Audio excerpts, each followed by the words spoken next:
আজ আপনাদেরকে দেখাবো তিতা ছাড়া লেবুর আচার, বিশেষ এক মশলায়। বছরের এই সিজনটাতে প্রচুর পরিমাণে লেবু পাওয়া যায়। এভাবে এই সময় যদি লেবুর আচার তৈরি করে সারা বছর সংরক্ষণ করে থাকেন, তাহলে বাজারে যখন লেবু পাওয়া যায় না, তখন ডাল কিংবা খিচুড়ি যেকোনোটাতেই লেবু আপনারা খেতে পারবেন। লেবুতে প্রচুর পরিমাণে ভিটামিন সি আছে, তার জন্য লেবু খাওয়াটাও আমাদের জন্য অনেক জরুরি। আমি এখানে কিছু দেশি লেবু নিয়ে নিয়েছি। বর্ষার এই সিজনটাতে বাজারে প্রচুর পরিমাণে দেশি লেবু পাওয়া যায়। লেবুটা আমি ভালোভাবে ধুয়ে নিয়েছি। একটা ট্রের পরে কিচেন টিস্যু দিয়ে আমি লেবুগুলা দিয়ে ভালোভাবে পানিগুলা মুছে নিয়েছি। অবশ্যই খেয়াল রাখবেন লেবুর গায়ে যেন একটু পানি না থাকে। লেবুর গায়ে পানি থাকলে আচারটা নষ্ট হয়ে যাওয়ার সম্ভাবনা থাকে। আপনারা ইচ্ছা করলে ফ্যানের নিচে দিয়েও শুকিয়ে নিতে পারেন, কিন্তু ভুলেও যেন কেউ রোদে দিবেন না। রোদে দিলে লেবুর স্বাদটা নষ্ট হয়ে যাবে। এবার চলুন দেখে নেওয়া যায় লেবুটা আমি কিভাবে কেটেছি। লেবুর সামনে ও পিছনের অংশটা ফেলে দিয়ে আমি ৪ খণ্ড করে লেবুটা কেটে নিয়েছি। লেবু কাটার সময় খেয়াল রাখতে হবে মাঝখানে যে শক্ত অংশটা থাকে সেটা অবশ্যই ফেলে দিতে হবে।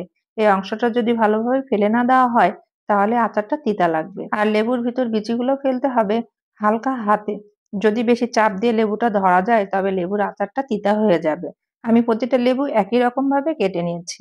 আপনারা আমার সাথে থেকে সম্পূর্ণ ভিডিওটি দেখবেন। যদি আপনাদের ভালো লেগে থাকে, তাহলে অবশ্যই লাইক, কমেন্ট ও শেয়ার করে পাশে থাকবেন।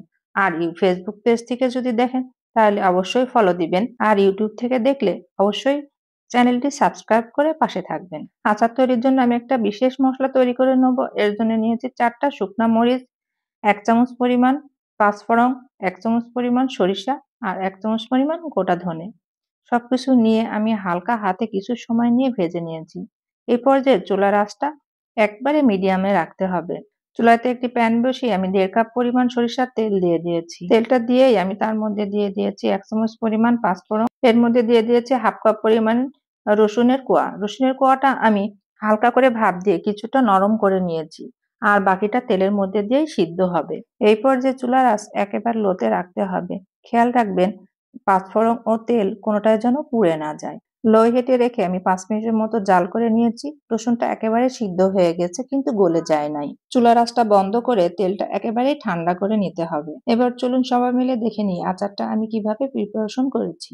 একটি পাত্রের মধ্যে আমি লেবু স্লাইসগুলো নিয়ে নিয়েছি। তার মধ্যে দিয়ে দিয়েছি ১ চামচ পরিমাণ হলুদ গুঁড়া, ১ চামচ পরিমাণ মরিচ গুঁড়া, ১ চামচ পরিমাণ লবণ। আরো দিয়ে দিয়েছি আমি যে বিশেষ মশলাটা তৈরি করেছিলাম, সেই মশলাটা আমি গুঁড়া করে। মশলাটা আমি আধা গুঁড়া করেছি, একবারে গুঁড়া করিনি। আমি এখানে সম্পূর্ণ মশলাটাই দিয়ে দিয়েছি। আমার মশলাটা ৩ চামচ পরিমাণ হয়েছিল। তার মধ্যে দিয়ে দিয়েছি ১ চামচ পরিমাণ বিট লবণ। বিট লবণটা অবশ্যই দেওয়ার চেষ্টা করবেন। বিট লবণটা দিলে আচারের স্বাদটা আরো বেড়ে যায়। এখানে আমি ১ কাপ পরিমাণ চিনি নিয়েছি, কিন্তু সম্পূর্ণ চিনিটা আমার লাগেনি। আসলে মিষ্টিটা যে যার মতো দিতে পারেন। এখানে আমার 3/4 চিনি লেগেছে। তার সাথে আরো দিয়ে দিয়েছি 1/2 কাপ পরিমাণ হোয়াইট ভিনেগার। সবকিছু দিয়ে আমি হালকা হাতে লেবুটা ভালোভাবে মাখিয়ে নিয়েছি। কিছু কিছু লেবু আমি হালকা করে চিপে আবার রসও বের করে দিয়েছি।